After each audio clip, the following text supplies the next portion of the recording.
This week on Game Rushmore, Brandon interrupts Josh's monologue. Okay, I'm done. This week on Game Rushmore, Brandon interrupts Josh's monologue.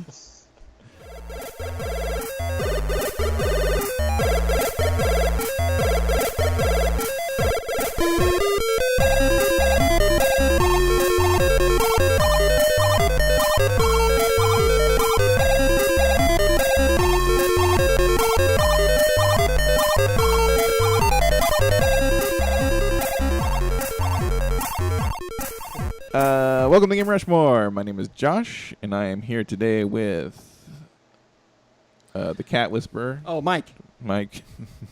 Across from me. Brandon. And via Skype. Aaron. By Skype. By Skype.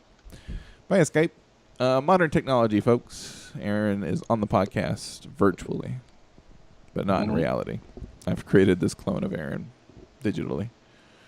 It's exactly like Blade Runner. He's got a digital girlfriend. We have a digital Aaron. Spoilers. Mm-hmm. There's no spoilers. So we had all this technology and all this equipment, and instead of making a girlfriend, we made Aaron. Yeah. That's not cool. Yeah. It was a poor choice. It was a poor choice of resources and material. I agree. But, you know, I needed a fourth person on the podcast. So this week we're going to talk about what we played, but we're also going to talk about what's coming up because this is a pretty heavy week. Mm-hmm. But we'll start with what we played because I think there's some old as well as some new in this mix. So I'll start because I have the oldest thing, I think. I started playing... You're playing Pong. Pong, the first video game. Space Wars. Space Wars. No, I started playing Endless Legend because it was on a Humble Bundle, and I bought it for $3 or something like that. This is from the Endless creators that have like a... There's like 3 Endless games, like Endless Dungeon, Endless Legends.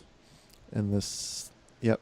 And then Endless Space. Endless Frontier? I don't remember what that one's called. Endless Space. Oh, Endless Space. Right? It's a series of continuous games. What it is I saw it on Humble Bundle for $3, along with other games that I didn't care about. I said, oh, that looks interesting. So I bought it, and then I looked at my library, and I already had it. So I was like, well, I guess I should play this game. Went for charity, right? Right. So yeah, I paid some charity, and then went and played a game that I already owned for years now, apparently. So Don't worry, I've done that. yeah, it's pretty easy to do because there's no indication. I guess you should look at your video game library or at least know, but when it's like 200 games deep, who knows? Well, I bought a game, sold it, and then rebought it, thinking it was like, I should check this out. Oh yeah, That was my Saga Frontier story. Yep. but so it's a 4X Explorer. Which are the 4Xs? The exploration Mm-hmm. and the rest. So there you go. Exploit, explore, exterminate? Probably. I don't know. Expand. Expand. Very good. There you go. Explore and That's expand are close kind of the enough. same, though.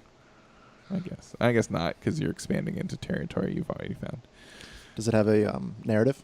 No, like it's all if you're playing in an AI, but it does something very interesting. All the Endless games, this company makes this series of games. It's Endless. They make other games as well, but they're connected to each other chronologically. People crash land on a planet, and then from there you get Endless Legend, where they're expanding on that planet, and then they go back into space. It's kind That's of cool. Yeah, it's kind of interesting that they have this continuity and that they have different genres for each of those games. Well, I guess the space one and Legends are both 4X games, but one's in space and one's on a planet. Mm-hmm.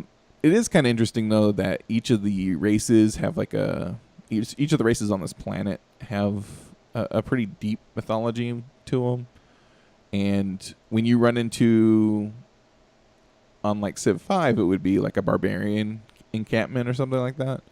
They're instead other races that you can't play that have their own little backstory to them. And you can parlay with them. And you can say, hey, why don't you join us? Like and pirates. yeah. And they'll give you a quest to complete. And if you complete that quest, then they join you. So What's an example of a quest? an example of a quest is one that I had was go explore these different ruins within 15 turns or something like that. Oh, okay. Or bring us some titanium. You know, it's pretty straightforward things that you would be doing anyway. But it gives you like a side objective, which is kind of interesting. And so far, I like it. It's fun. The one thing, though, is I've played a lot of 4X games. And for some reason, the controls on this are very opaque to me. Like, it is not clear. Opaque. You mean Not clear. Yeah. Okay. It is not clear.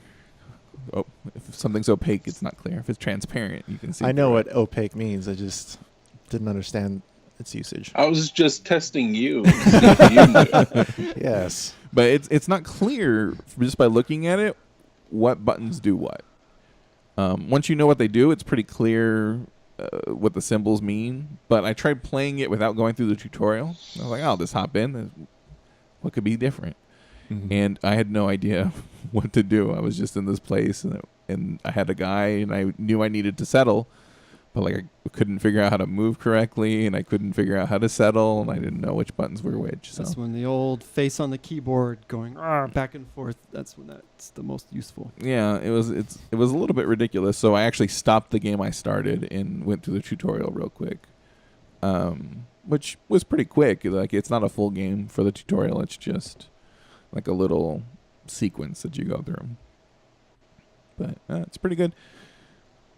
Is it the best endless game you've played? No. The first one, Endless Dungeon, I think it's called. Mm-hmm. That's not the first one, but it's the first one I played.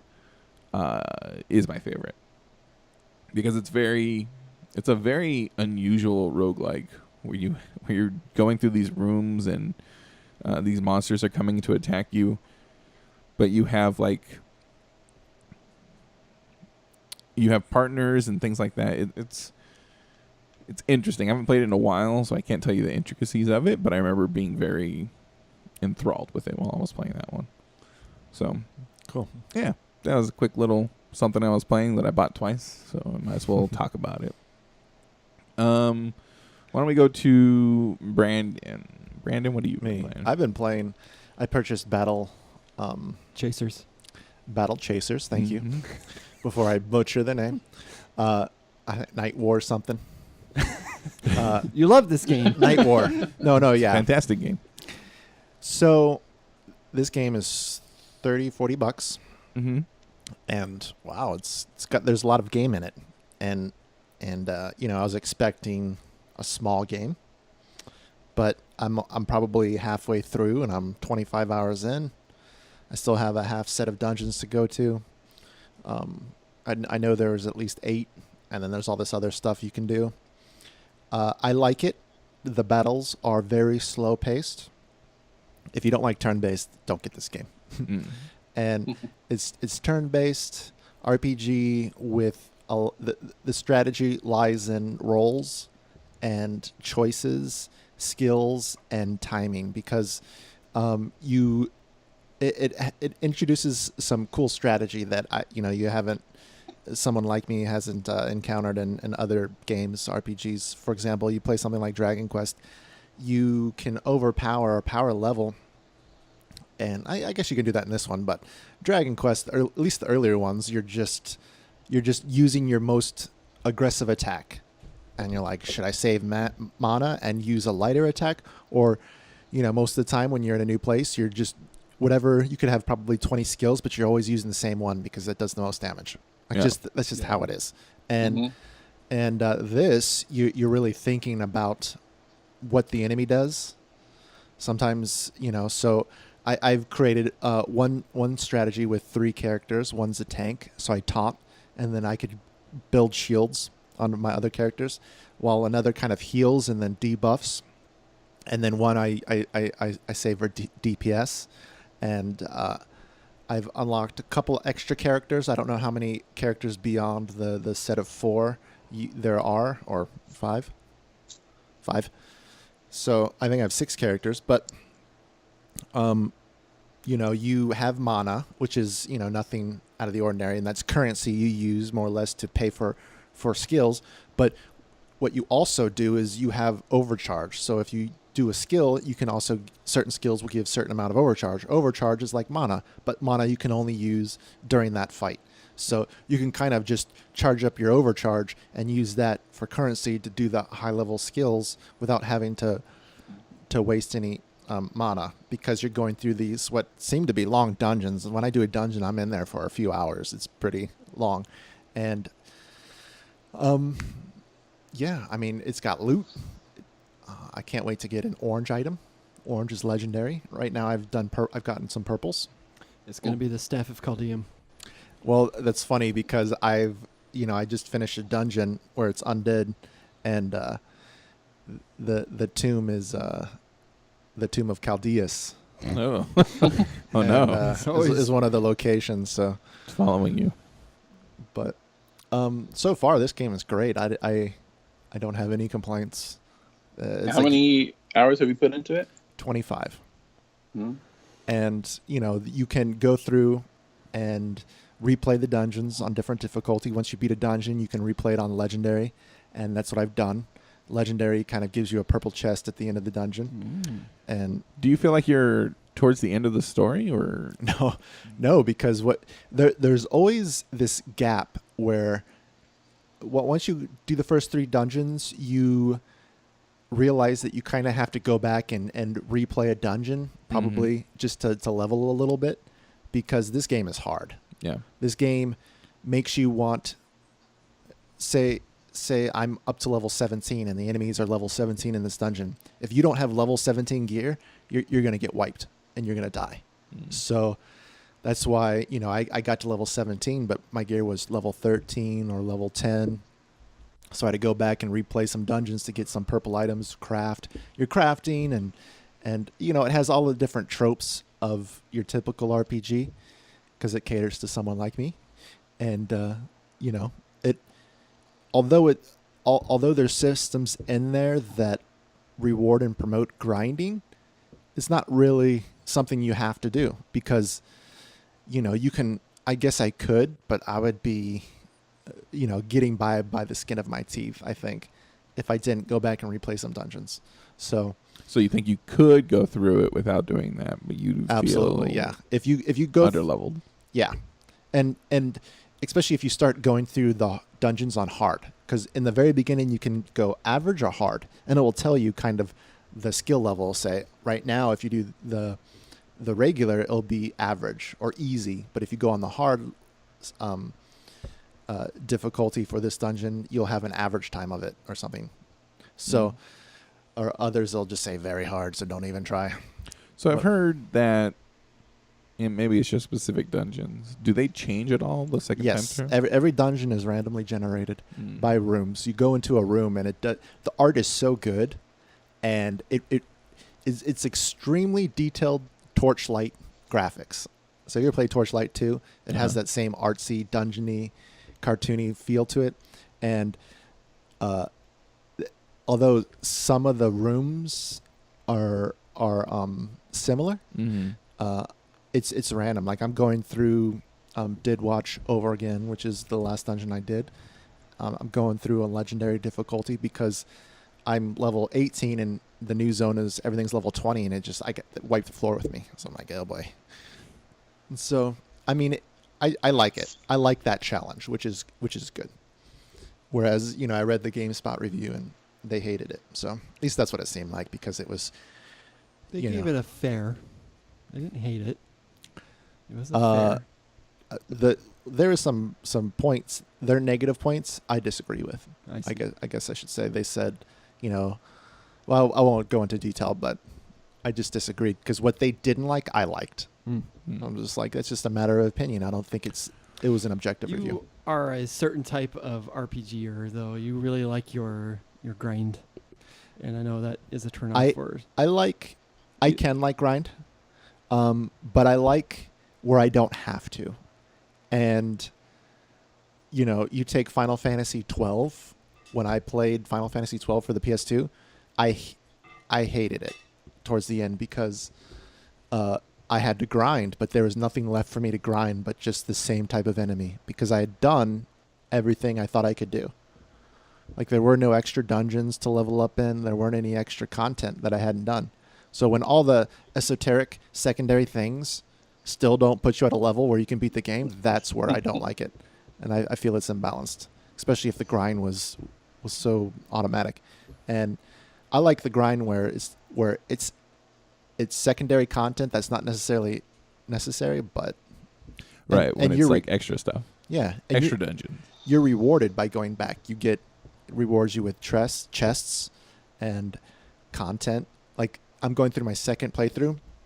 I just beat this mid-boss and it dropped an item and I'm like, okay, I didn't get that item before. I looked at it and I'm like, oh, now I can open this chest that I had encountered in this one location. I had no idea how to open it, but it kind of alludes to where to go with this. And there's treasure maps you can get and you can kind of and there's fishing.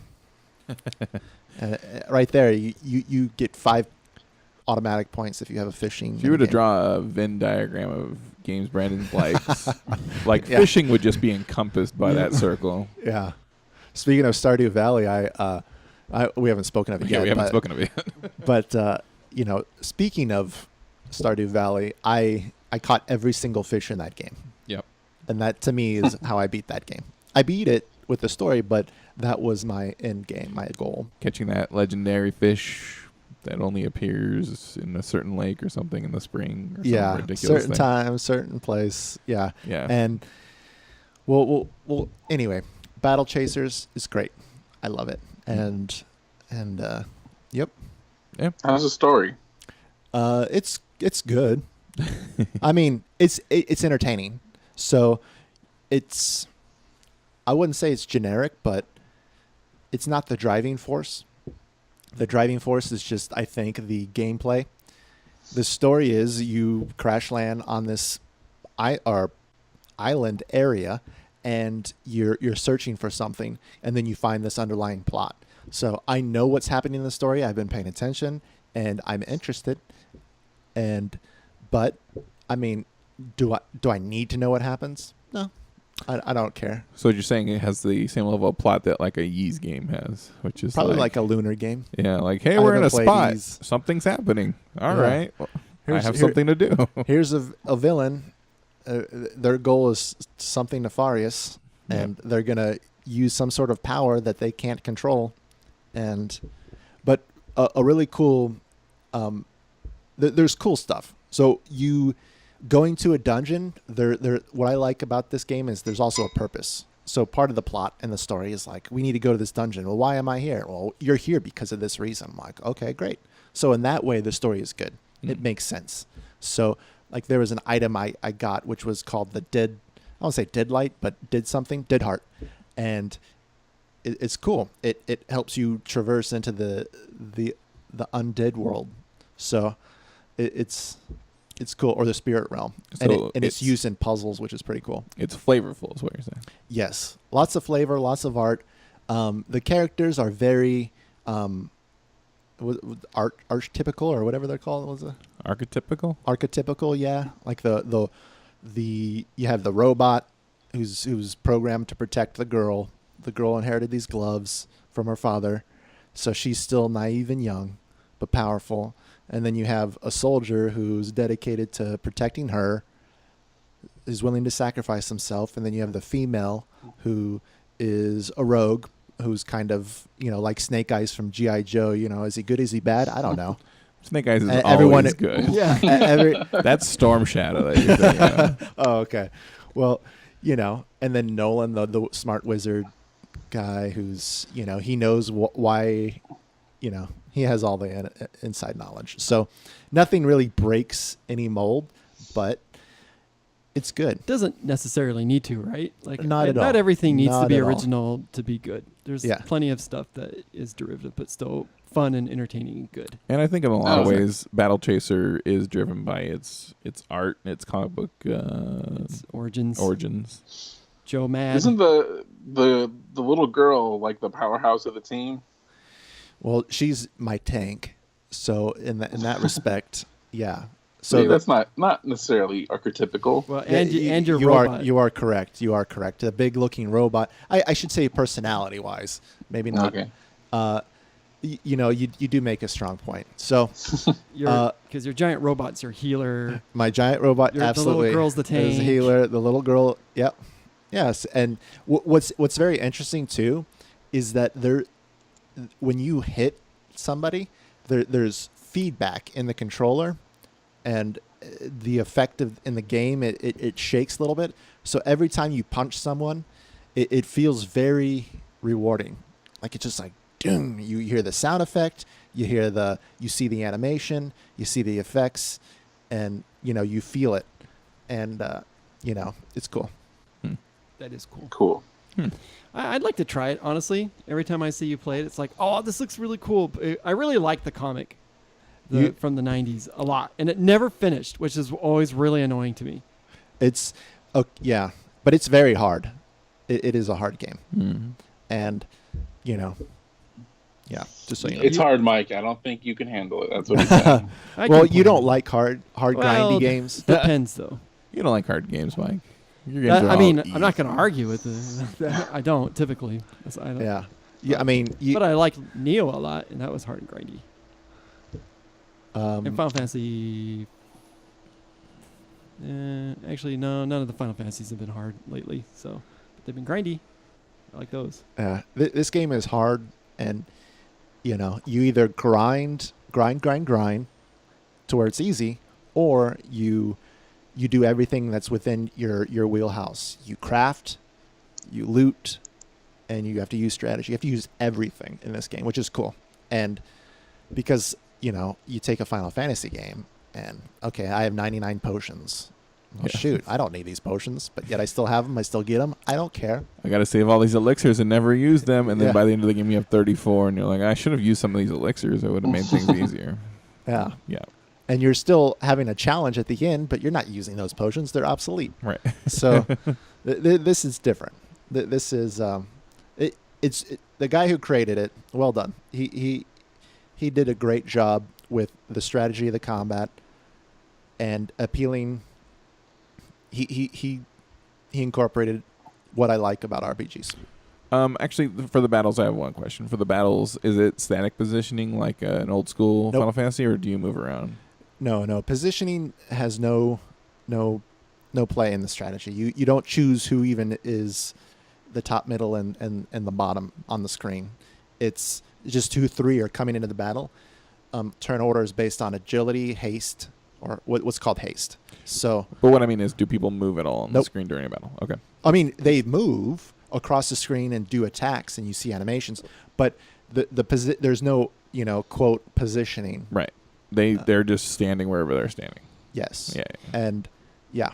It's very old school Final Fantasy in that you have your row of your guys and then a row of their guys, and then you hit attack and they run over and hit them with their sword and then kind of run back to their line and that sort of thing. That's what I was asking. And one thing that wasn't incorporated, and maybe it was just too difficult, but what I noticed is that so much emphasis was put on strategy, and then you have characters that have, what's called thorn abilities, or abilities that will hurt you if you attack them. So you're like, ooh, I can attack you, but when I attack you, I'm going to take damage. Yeah. And normally that's from touching. But this, I could throw bombs, I can do anything. If you cause damage, you're going to get hurt. So that's kind of like the skeleton, he puts on shield spikes. Like, they're not really shield spikes because I'm throwing bombs, but why am I getting hurt? Divinity has that. It's called Retribution. And what's interesting is when you hit somebody, like the Retribution goes in a straight line. And if anybody else is in that line, they'll also take that Retribution damage. Oh, okay. Yeah, it's weird. Well, it's, yeah. Any more questions? No? Sounds like a great game given the price. Oh, yeah. I mean, I would have paid $60 for it. Not at first, but knowing what I've gotten out of it so far, Haven't absolutely. played it, yeah. Cool. A lot of $60 games don't last that long. Yeah, for sure. Yeah, and they don't have that level of like involvement. Yeah, like personality. Yeah, like some can be just like, oh, this is just like a $15 game you play for a couple hours, and it doesn't, like, they just made it over the week or the month. Yeah. But this has a lot of character, and everything. So Yeah, I I'd sometimes like to see wonder. more. I sometimes wonder like the value of putting a time to cost and things like that, because there's some games where you could spend 120 hours playing it, but you're not going to have fun doing it. Yeah. Whereas, that game has like a lot of fun for hours. It's definitely something that's relative because, like, I can play a Call of Duty campaign, which are about 4 hours, and feel like I got my money's worth. The older Call of Duties, anyways, because they were so bombastic and fun, and they had a fun story, and I got a lot out of those. Yeah. But Yeah, and you know what? You can play a game for 8 hours and come away satisfied Yeah. with what it is, but it depends on the game, depends on the type of game. I'm not going to play an RPG for 8 hours and if it finished, be like, well, that was worth it. Yeah. I've turned away from games knowing how long they are and thinking that they're not long enough, so I don't want to play them. Not because it's not worth the money, but be like, oh, this game looks really robust and big.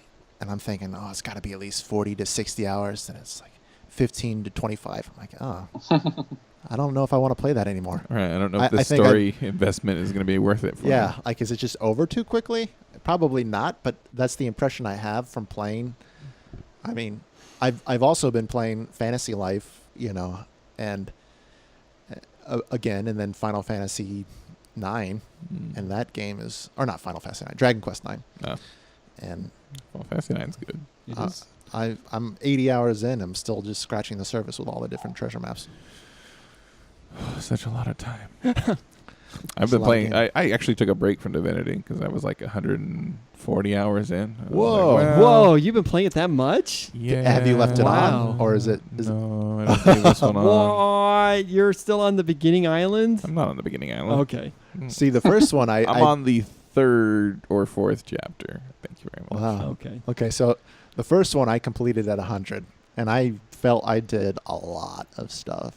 There's a lot to do in Divinity too. I hear that this Divinity Original game Sin 2. is a complete masterpiece, and it is one of the best RPGs ever made. There's a lot to do, and you can go the wrong direction and just be like, get your butt handed to you every once in a while. Just be like, oof. Shit, I just remember, like, all right, I'm gonna use my typical, gonna have water, or no, I'm gonna cause a chain reaction of lightning, and then what happens is there's all these small little puddles on the ground, But you and then didn't my see. guy's like, okay, I'm gonna sneak up on him. Oh, he's electrocuted. My turn's over. No.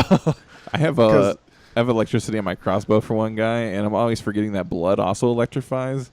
So my guys are standing in blood next to this person because they hit them with an axe or something. And then Yeah. I like shoot them with an arrow, and then it electrifies the thing. I'm like, oh no, why did I do that? Yeah, it really. There's a point of no return in some battles where you make a choice and you think it's good, and you're like, oh, it's great, and then it hinders you so much because of physics. I've just resigned myself to putting as much magic armor on my wizard as possible because he's going to be standing in fire. Like, he is going to be on fire this whole battle. It's anyway. Mike, what have you been up to? Well, not a whole lot. I was really debating about getting Shadow of War, which is the sequel to Shadow of Mordor, which was almost our game of the year in 2014, except for PT. It was too scary and good. And I don't know, like, on one hand, it looks really good, but like I started reflecting on kind of my own experience with Shadow of Mordor, and I never did finish it, and I was thinking why that was, and I really did kind of get burned out on it by the end.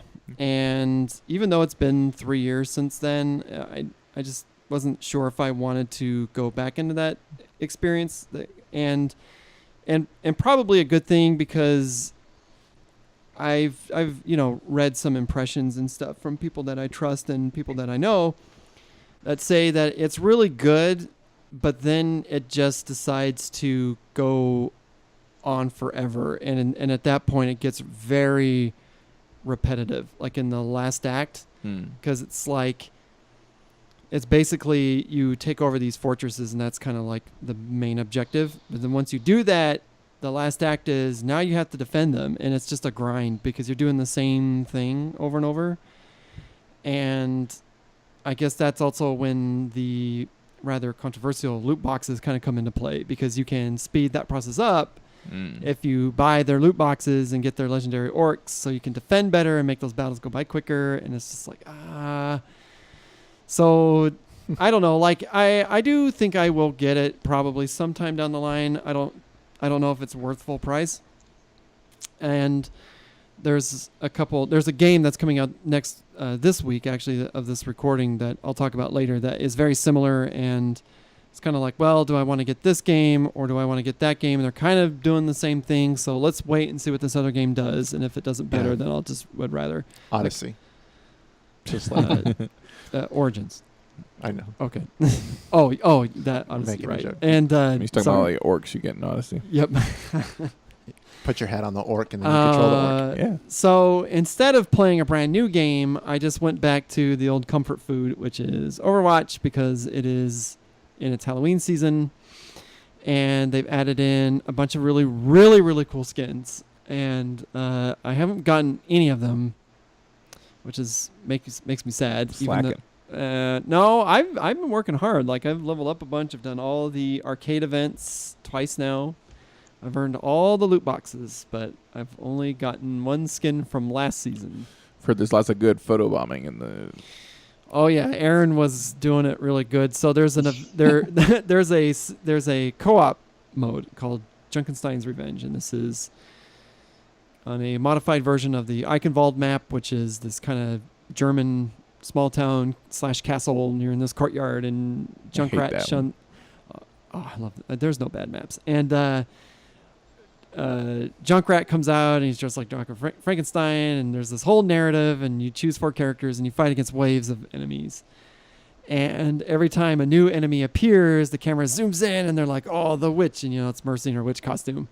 And if you're in the right spot, you can see your character like jumping in the background and stuff. So Aaron was playing a soldier, and every time like Symmetra in her dragon form shows up, or Roadhog or whoever, Aaron's just in the background, just like doing his emote or jumping up and down. And it's funny every single time. It's great. So, but yeah, it's improved from where it was last year. There's 2 versions you can play where it's like you fight against 12 set waves and then you just win.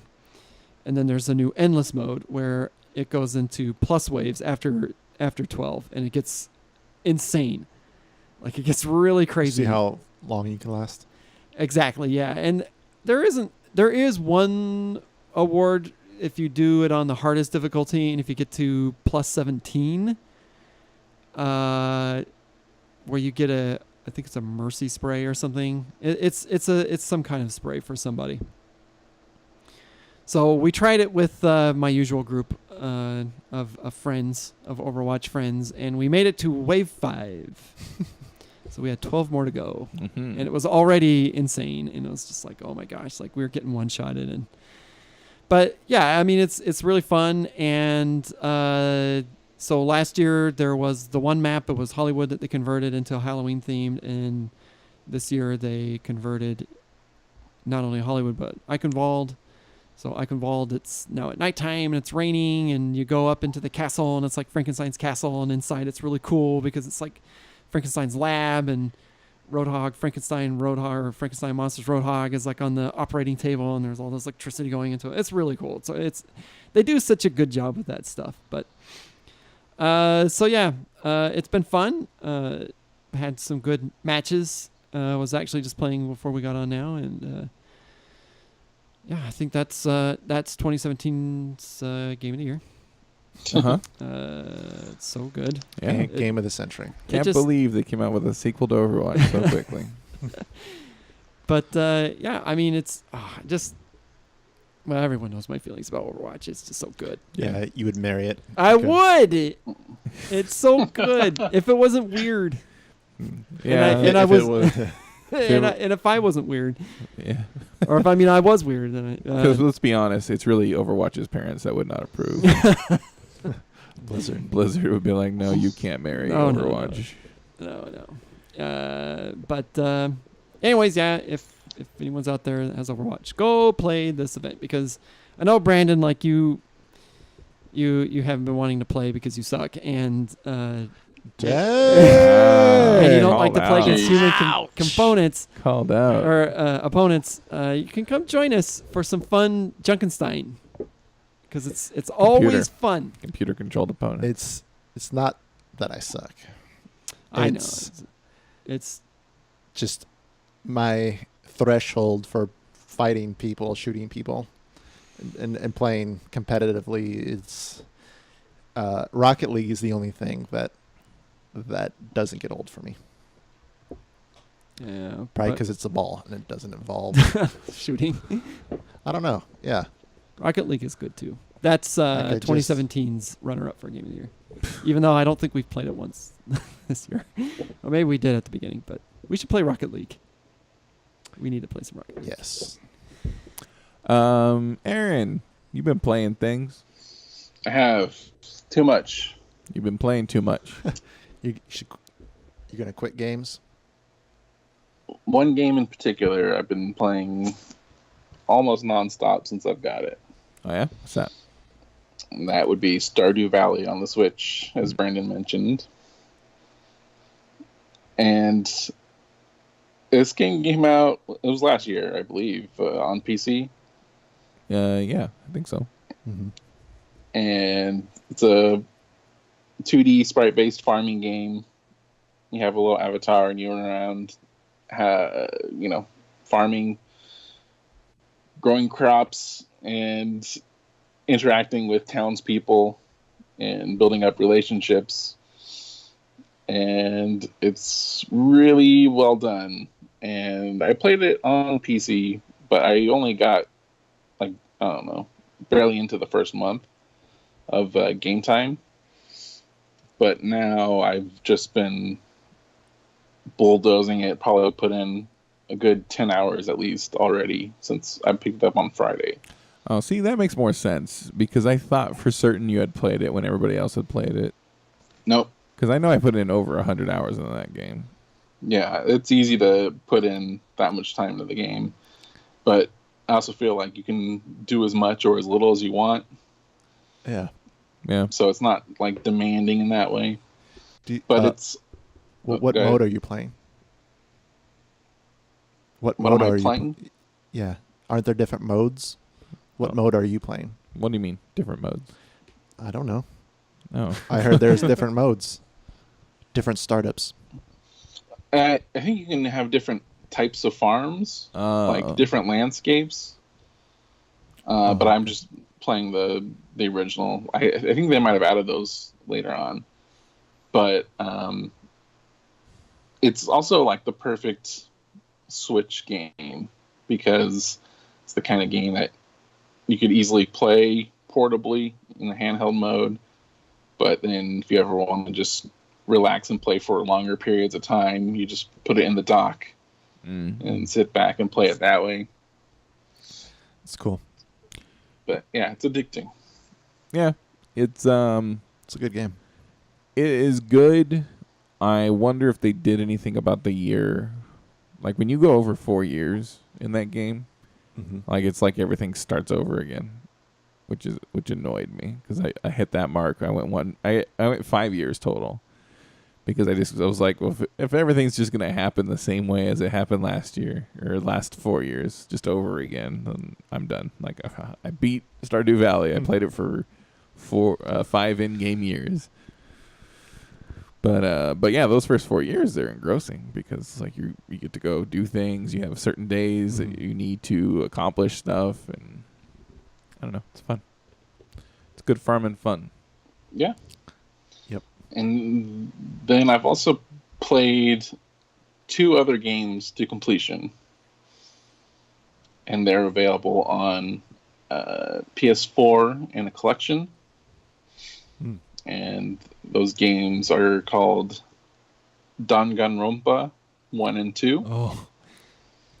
Yeah. And Jen has been like pestering me to play these games because she absolutely loves them. They're visual novel mystery games. It actually, the closest parallel is probably something like Ace Attorney games, where you're collecting evidence and you end up in a trial, and you have to use that evidence to prove someone's guilt. Objection. Oh, Remember exactly that? You like could that. say that. You can say objection.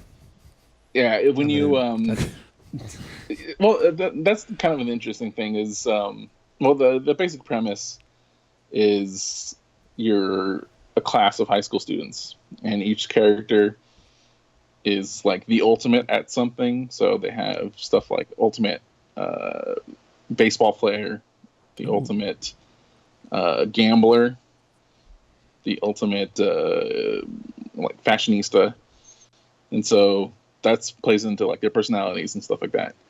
And they wake up in this school, everything's been like locked down. They can't see outside because the boards or the windows are bolted closed with metal plates, and there's a giant vault door where the exit should be. And this robotic bear appears to them and tells them that he's the headmaster and they have to live here forever. As you do. As you do. But one of them can leave if they murder another student. And if that happens, then they hold a class trial. And if everyone has to vote who they think is the murderer, and if the murderer avoids getting the popular vote, then they get to leave and everyone else in the class dies. Oh. So that's the premise for both the games, essentially. But it's very over the top, very stylized. It has an anime aesthetic, but it's also on top of that, it's really crazy, and blood will be like bright neon pink, and just a lot of the things in game are very accentuated. So you say, and obviously it's from the trial parts, that it's very much like Ace Attorney. Where would you equate it to, or how would you equate it to the 999 Zero Escape series in terms of over the topness? What do you mean over the topness? You know what I mean. hyperbole. Not hyperbole, It's just like anime-ness. that game is crazy in its twists and turns. And like you're figuring things out in that game. Now the gameplay itself might be different, but the story wise, is it also crazy? Is it hard to follow? It's crazy, but it's not hard to follow. It does a good job of presenting you with clues to the overall mystery of each game. And just like the murders themselves, the murder cases, the overall mysteries of the games, you can figure out with the clues that get provided to you. Is there anything like esoteric in the games? Like, is there anything just like really out there in terms of like realities or anything like that? They get really into like the philosophy of hope and despair. Okay. And how that, furthers humanity or doesn't. All right, I'll play this game. That's all I needed to know. Does it go into philosophies? Yes? All right, I'll buy it. Yeah, it's how long the mystery is good. The actual murders themselves, I'll say, very rarely do I know right off the bat exactly what happens in each murder. You'll have like ideas, and they do a good job of like kind of teasing one way and then having like a revelation that makes perfect sense come up and completely swing your beliefs another way. Cool.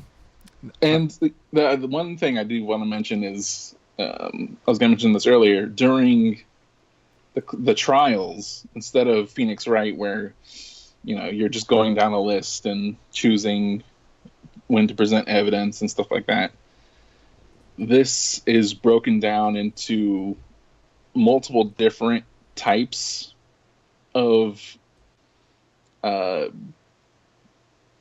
don't know, just like almost verbal combat, because it's a class of it's like 15 or 16 people, and they all get placed in a circle, and they're debating on what happened in each murder case.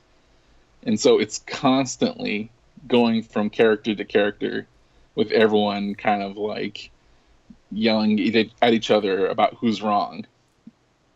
And there's different, almost mini games, how you get through these conversations. And so one of them, when people are just constantly going back with each other, back and forth, it'll play the conversation, and their dialogue appears when they speak. And it's, about 10 seconds of dialogue between characters. And you can replay it, go over it over and over again, seeing what each person says. And you have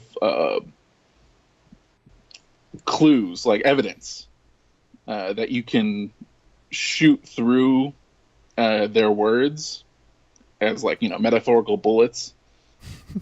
And so you have to, as they're talking, cycle through your bullets of evidence and shoot the things that contradict someone. Or eventually, I think in the second game, it introduces other types of words where you can present evidence to agree with someone. And then you can like take someone's words in a conversation and save it as a bullet, and then shoot down another point they make in the same conversation. Like when they contradict themselves. Yeah, they get interesting with it, and that's my favorite type of minigame. But then there's other ones where, like, you have to combine these letters that are flying across the screen, and you're using a cursor with your stick, and if the letters touch each other, they blow up, and you have to try and spell things. And that's kind of annoying. It doesn't really make sense as sounds annoying. A game. It just makes me want to type in the letters I'm supposed to be spelling. Yeah. To come to this realization in the game, but it's really just frustrating.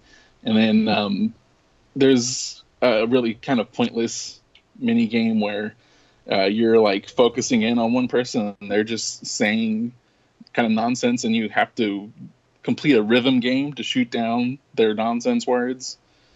And that one's really frustrating because it's just a dumb rhythm game, and you're just like, I just want to continue with the plot of this, and this is almost impeding that.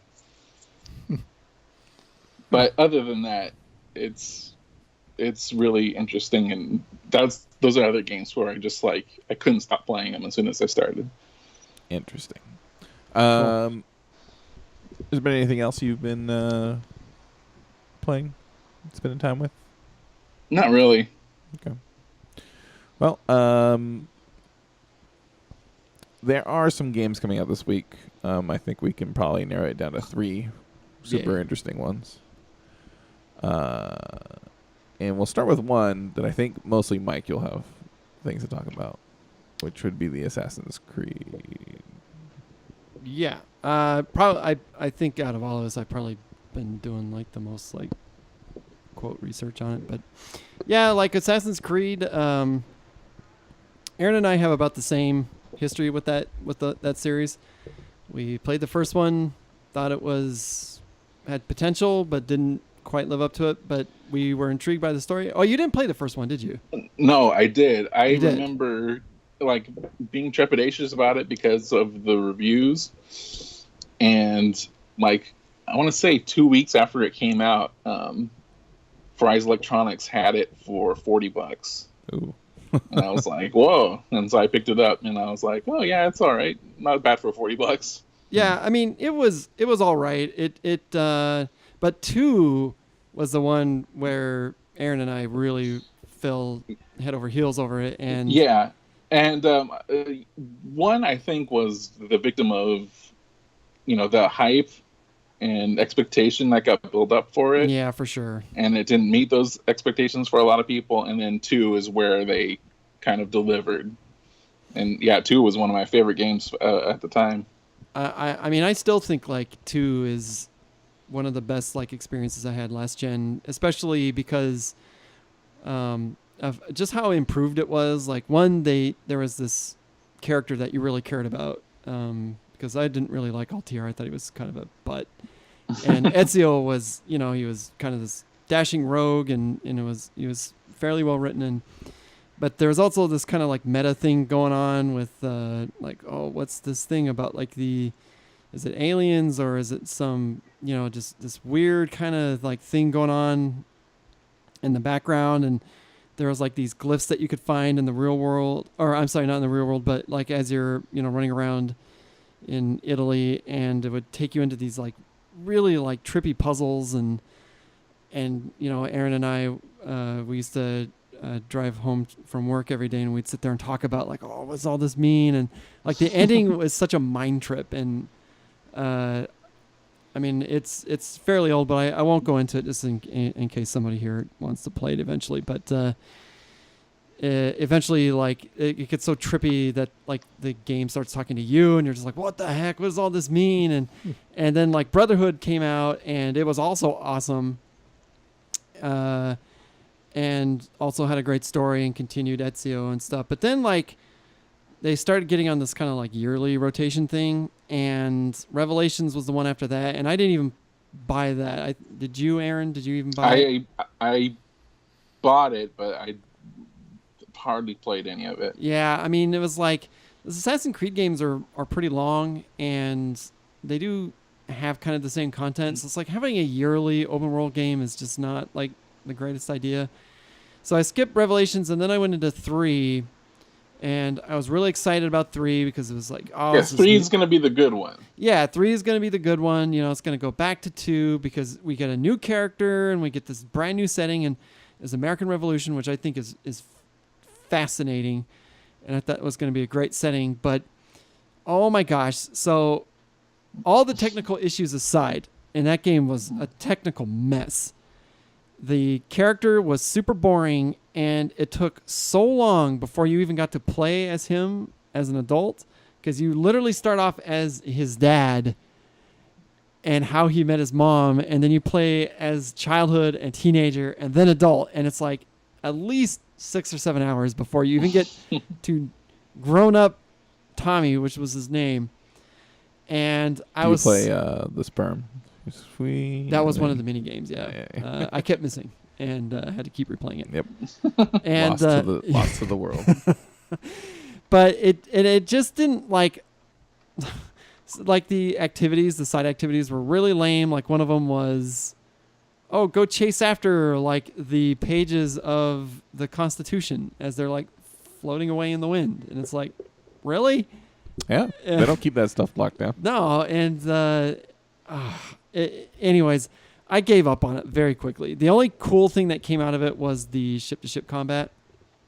Oh yeah, which was really cool. And then the series just went from there, and I really just stopped playing them altogether. And I hear Black Flag, which the pirate one was cool, but yeah, it's more of a focus on that ship-to-ship combat. Yeah, but like at that point, I was kind of out of it, and I was really bored with the formula. And Brandon and I, off podcast, we've talked about a lot of times how simple and boring the combat is. Like it's very just like hold down this button and just watch him do a bunch of stuff, and you're not really like engaged with it.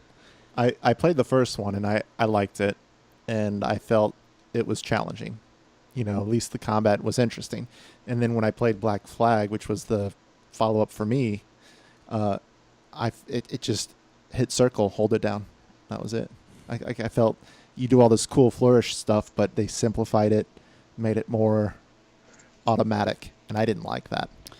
Yeah, that was the thing. It was like in 2 and Brotherhood, like it was fairly interesting, but it was never really like the reason why I was going to like those games. It was mostly because it had a very like Lost, the TV show Lost kind of feel to it. It was like, oh, what's going on? It's like there's a lot of discussion points and mystery and everything. And of course, just like Lost, it went nowhere. And don't tell me what I can't do.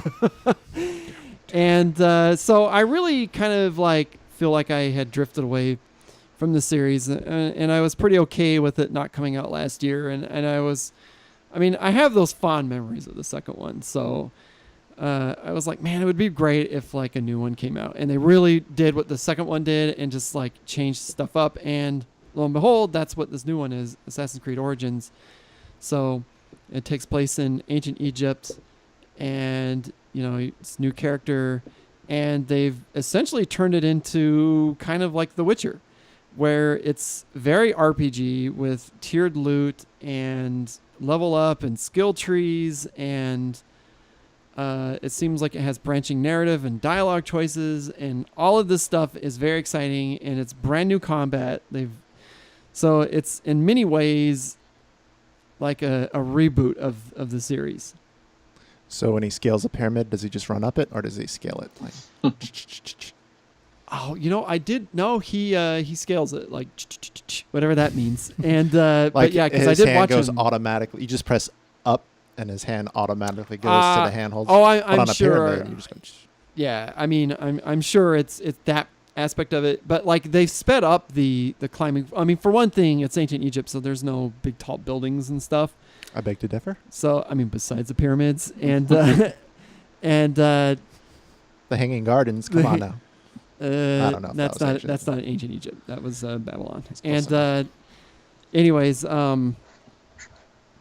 so traversing, they've sped it up a lot. Like it's just like 2 jumps and he's like on a roof, and so that actually seems really cool. So they sped that part up, and I'm like very excited about like this direction that they're going in with this series, and I think it's definitely the new fresh take that was in dire need to help this series if it was going to continue.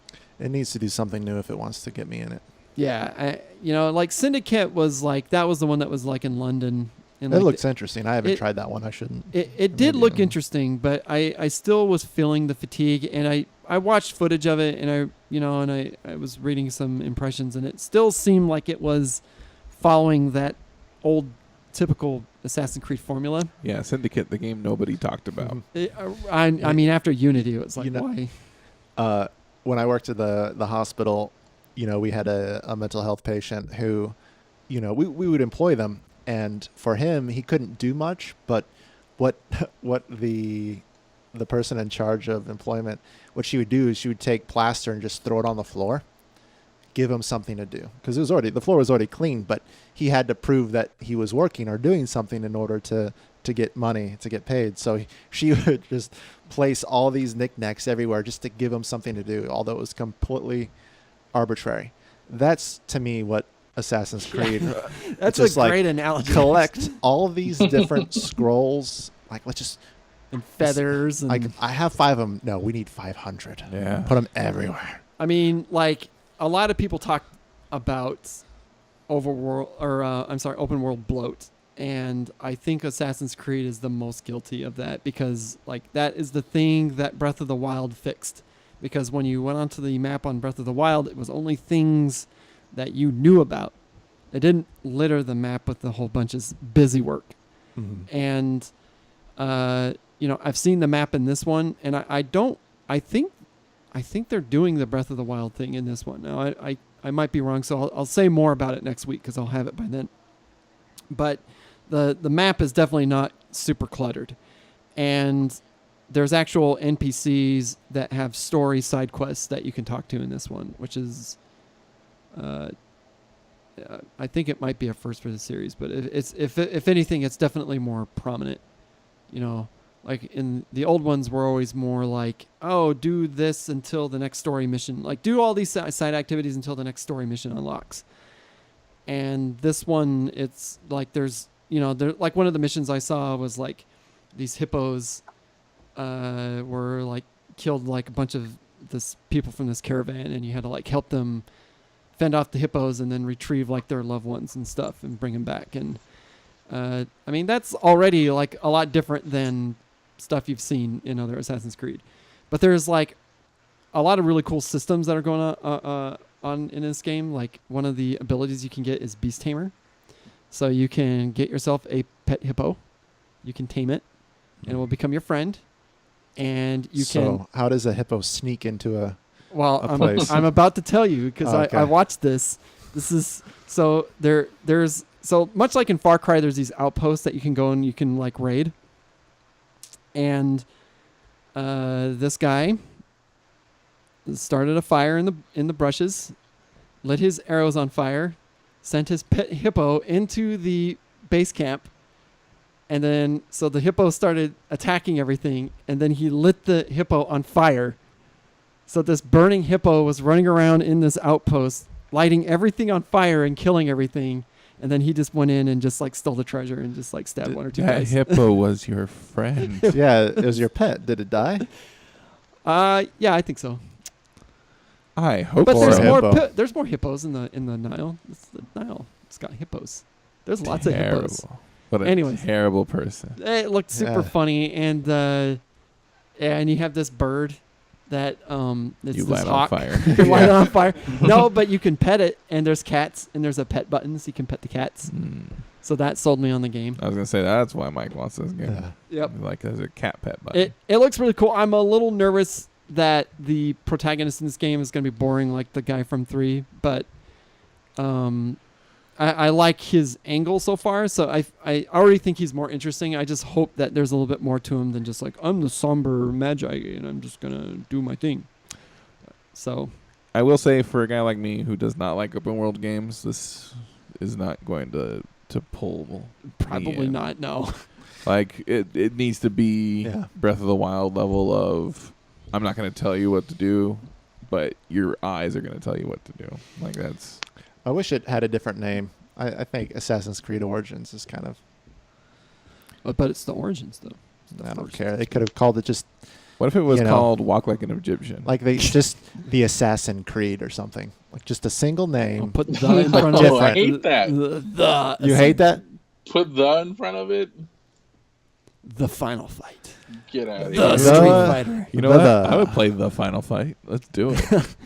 I mean, yeah, it's not going to like renovate like open world genre, especially among Ubisoft games, but you know, it's like, I mean, don't get me wrong, I love Breath of the Wild, but it didn't like ruin all other video games for me. And I'm like in the mood for this type of game. And the one thing that I do like about Assassin's Creed is that because of what it is, the nature of its story, it does open itself up to some very interesting time periods and settings that really other games never do. Like there's never been like a really cool action adventure game set in the French Revolution, or you know, and that's really interesting. I mean, the game sucked, but it was still like cool that they could do that, you know. And there's not like a lot of games outside of like maybe like a sim type game that is actually about ancient Egypt, and it's just a unique setting. And no, Aladdin is not Egypt. Yeah, Brandon. Why are you so bad at this? What's Aladdin then? It's Middle East. It's Persia. Yeah. What is Oh. now known as Iran. That is Aladdin. It's Agrabah. Yeah, it's Agrabah. Oh, okay. It's not even the not same Agrabah. continent. Yeah, they don't have the same culture. So To say Brandon, I think we should change topics Let's cut that out. Let's cut that part out. to a game set in a country that he does know. Wolfenstein 2. oh yeah, so this is the other one that Wolfenstein 2, the new Colossus. Did anyone else play the New Order besides me? I think Aaron did. I've only played a little bit, but I liked what I played. Yeah, and the first one, like the beginning is not the best part. Like it gets much better, like when you meet Anna and all of those characters. So this one, it's interesting in the time in which it comes out because it takes place in an America that is overrun by Nazis. Uh-huh. And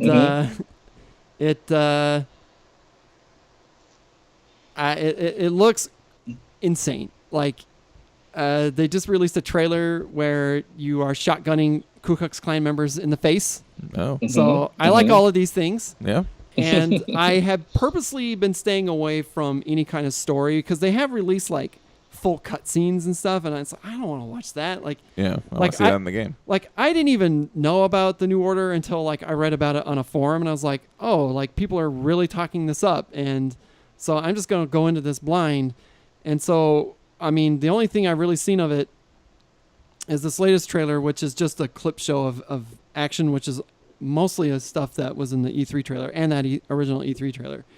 So I'm just going into this like as blind as I can, and man, I'm really excited about what they're gonna do because man, it looks insane. Wolfenstein is very interesting to me because everything I see on it makes me think, oh, I want to play this game. And Yeah. I don't play first-person shooters at all, like 0%. Like Portal is the most first-person shooter I will ever play. And, This developer is very good at developing that first-person narrative experience in shooting games. yeah, like they did.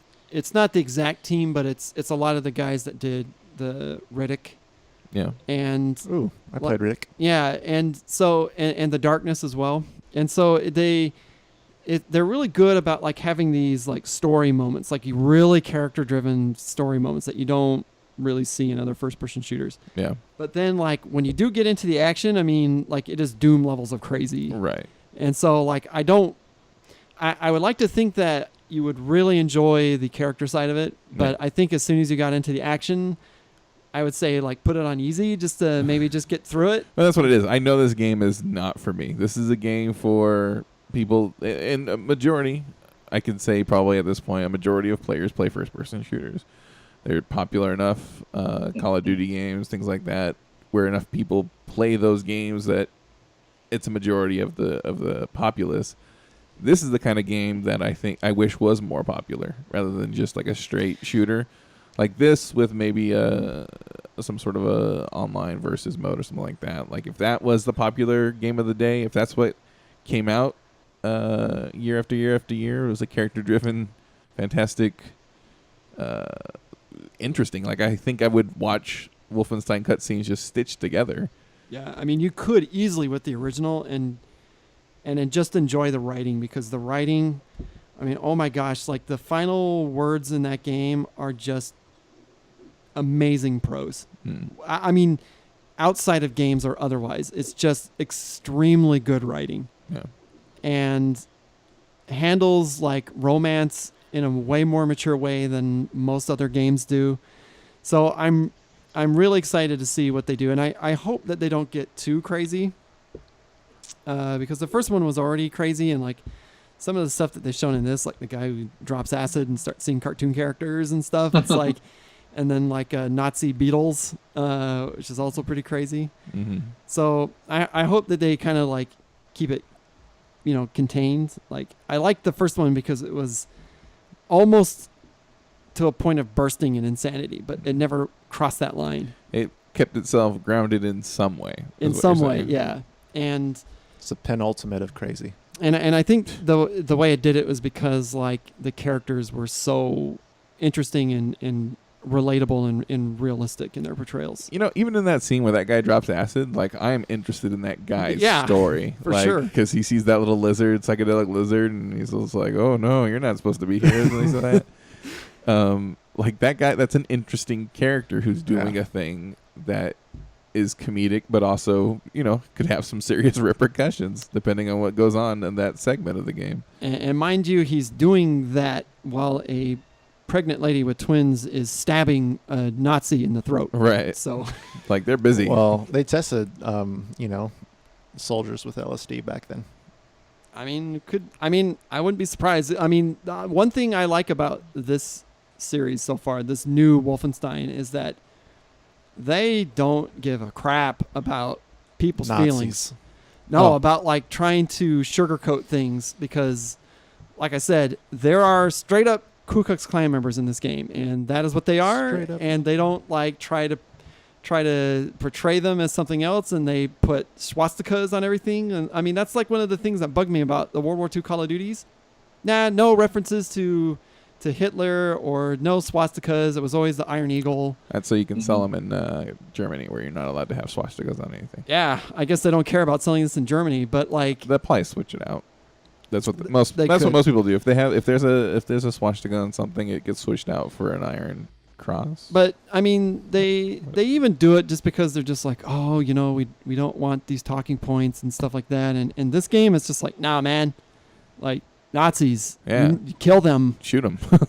I mean, like the first one had you go to a concentration camp, and like it didn't sugarcoat, like it didn't try to like brush over this and be like, oh, we're just this fun first person shooter where you fight Nazis. It was like, no, it is that, but we're going to show you like why you want to kill these guys, and we're not going to gloss over these horrible things that happen because we think it's going to offend somebody or not sell a copy or two.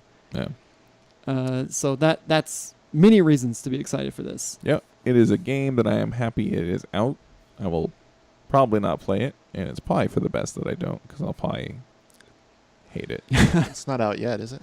Nope, it's coming out this week. Yeah, come on. Out this week.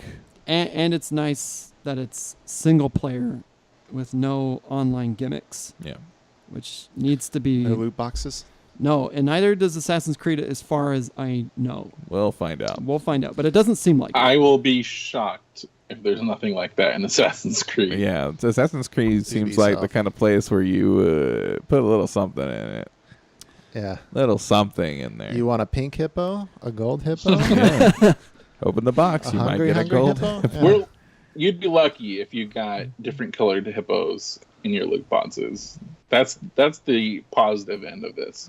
That's true. A non-positive would be a completely singled out item or buff that would make it pay to win or whatever. I don't think they Or put... pay to play. Oh, sorry. Go on. I don't think they put anything in Watch Dogs 2 that was microtransaction loot box style in that. And, of course, that game didn't do too well. So, hopefully they're not like, well, what would have made that game more popular is loot boxes. But, like, I mean, by this point, by the time, like, other games that have had them, it's been well known. And there's still been nothing on this. And they've shown quite a bit. And as a matter of fact, like, they've had the press play it for 8 to 10 hours. And I've read a lot of those impressions, and there's been no loot box talk. We'll see. So unless they're really burying it, We'll see. I'm hoping not. I won't buy them, that's for sure, if they are in there. And then probably the last game that's super popular that's coming out this week is what? Super Mario. Meh. Super Mario Odyssey. Yeah. You're not interested? Or is that Super Mario. sarcasm? That's sarcasm. That's That's kid stuff. what is it? Almost 30-year-old franchise. Oh yeah, who needs that game? Yeah, it's Get lame. out of here. It's for posers. Aaron, tell me why I should buy Super Mario Odyssey. Do you remember Super Mario 64? Yeah, vaguely. Do you like it? Yeah, it was great. They're doing more of that. It's pretty much, yeah, it looks like it just looks like it's going back to a game that they haven't just done in a long time. There's always been like something about new Mario games, 3D Mario games, where Sunshine had the Water pack. water pack, and Galaxy was very good, but it had its own weird mechanics, but it was worth playing. No. But then they would do stuff like Super Mario 3D World, which are cool games in their own right, but they also weren't exactly that same type of game as Mario 64 was. Yeah, I liked being able to run around just in a space with Mario 64, and it's why I didn't play Galaxy, to be honest, is because everything was a more confined planet. Yeah, they didn't feel like those big wide open areas that you had freedom to, they felt like cool stages to play. Yeah, to explore. That's one of the things that the Galaxy games, as good as they were, they didn't really capture. Yeah. But yeah, this looks like it's full of stuff to explore. He has cool new abilities where he can take control of enemies and all sorts of other stuff by throwing his hat on top of them. He takes his shirt off. He runs around in swimsuit. Well, he can wear a sombrero. Yeah, he can wear different clothes too, and that's kind of neat. Does he get in a boot? We haven't seen any boots. Yeah, it's totally possible. Is there a Yoshi? We haven't seen any I Yoshis. don't believe there's Yoshi. Probably no Yoshis. Giant T-Rex though. But there hasn't been a Yoshi that you could ride in 3D. Mario Galaxy 2. No, Galaxy 2 had Yoshi. Oh, I didn't know that. Yep. I didn't play those Galaxy games. They're good. Yeah, some would say that they're the best Mario games, which would be me. They'd be wrong because Odyssey's coming out. It's not out yet. It's not out yet. But come on. So what can you tell us about the paid subscription that's coming? For online play? Yeah. I don't What's think the we have any details for the Switch online. They keep pushing it back. Yeah. Like it was going to be by the end of this year, but then they said next year. Like I think it's a mixture of not having anything to offer with it and not being ready to implement. Is not something that's mandatory?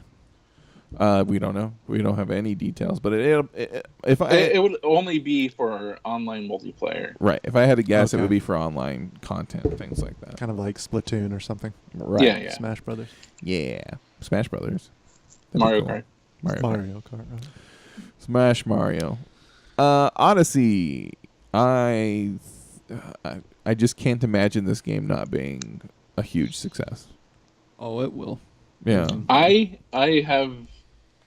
I've been avoiding a lot of recent stuff that's been coming out for it Mhm. because I like a lot of the worlds and stuff have been being shown off. Oh, no way. Can't watch I- that. I'm ready at this point to just get my hands on it. Yeah. I've watched these worlds be revealed, and it ruins nothing. I have only seen that original Nintendo Direct reveal, and that is it. Oh. Because I'm just like, yep, I'll play that when Josh is done with it. Mm. And I'll just play Wolfenstein and Assassins until in the meantime. Yeah, that's a good plan. It's it just looks very good. Nintendo knows how to make video games. Polished video games. Yeah. Yeah. You know what? They're pretty good at something. Yeah. Yeah. Video And then games. 3DS is pretty good. Yeah, you know, they have Their their handhelds are good. they have their bright spots. Really, if you go back through their history, they probably just have like it's easier to count the low spots than it is the high ones. Super Mario Odyssey.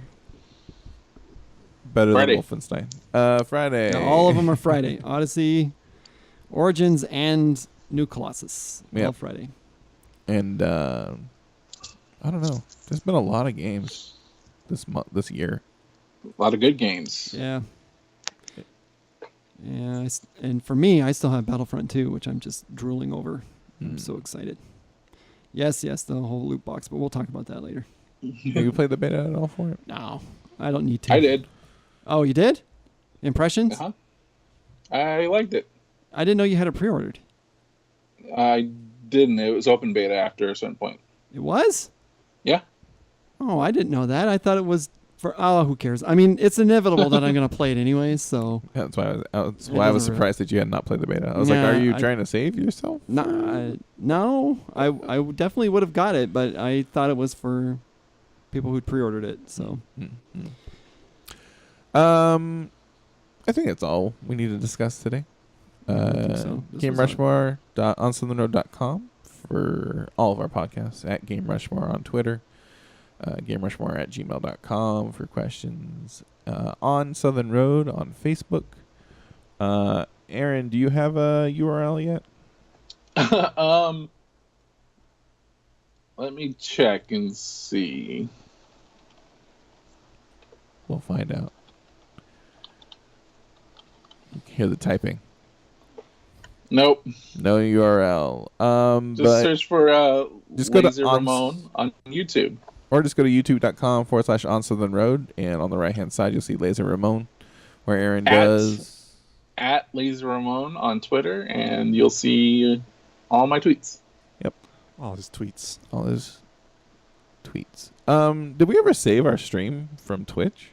Yes. Yeah, it's on there. And it's on YouTube? It's on YouTube. Yep. So on Southern Road, youtube.com/on Southern Road for our playthrough of Night Trap. Yep. And Game of the Year, Night Trap. Game of the Year 1992. Yeah. Come listen to our stuff. Come follow our things and enjoy. Bye-bye. Thank you.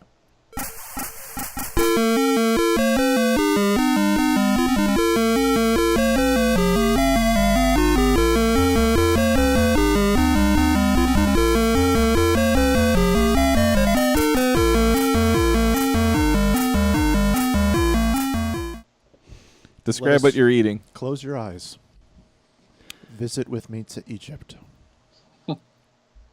Let's look at the pyramids. Were they built by man? I think not. It's impossible. They were built there by aliens. What's so funny? Why are you laughing? I'm not saying it was aliens, but it was aliens. Dinosaurs were stolen by the alien race, and they came back and they built the pyramids Out of dinosaur bones. to store dinosaur bones. Oh. Yeah, that's true. Man has never entered into the pyramid, so anything could be in there. Right. Mhm. Nobody's ever been in No there. one's ever been in there. Not into the real chambers. All they've been into are the vents. Mm. You notice, like the vent. There's a vent leading up, Mm-hmm. and a vent leading down. Right. Like you never see any So- stairs for any pictures of pyramids. The pharaohs are subterfuge. Yeah, it's a government ruse. The pharaohs are descendants of these. Wait, I assumed something here. Maybe I should clarify. The aliens stole the dinosaurs, and then you said the dinosaurs came back and built the pyramids? Or am I reaching here? No, when I the think you're on dinosaurs something here, Jack. when the dinosaurs lived a fulfilling life in outer space, they came back, and the aliens buried their bones Uh-uh. by building the pyramids. Okay. The dinosaurs had a very fulfilling life. Yeah. So when you see fossils, those are just aliens accidentally dropping. Like a bunch of The bones. dinosaurs. Yeah. So they overloaded their pickup truck and things were falling out of the sides when they were going through the atmosphere. It's because it was bumpy. It sounds Yeah. about right. They didn't put a tarp over, so it was like one of those irresponsible pickup truck drivers where they put too much in the back and debris is flying out and hitting your windshield. But instead of debris, it's dinosaur bones, Right. Mhm. and it's in space. So instead of That is cracking your correct. windshield, just put big old pits in oil into the earth. Because dinosaur bones turn into oil, right? So thank you, aliens. Because of you, I can drive a car.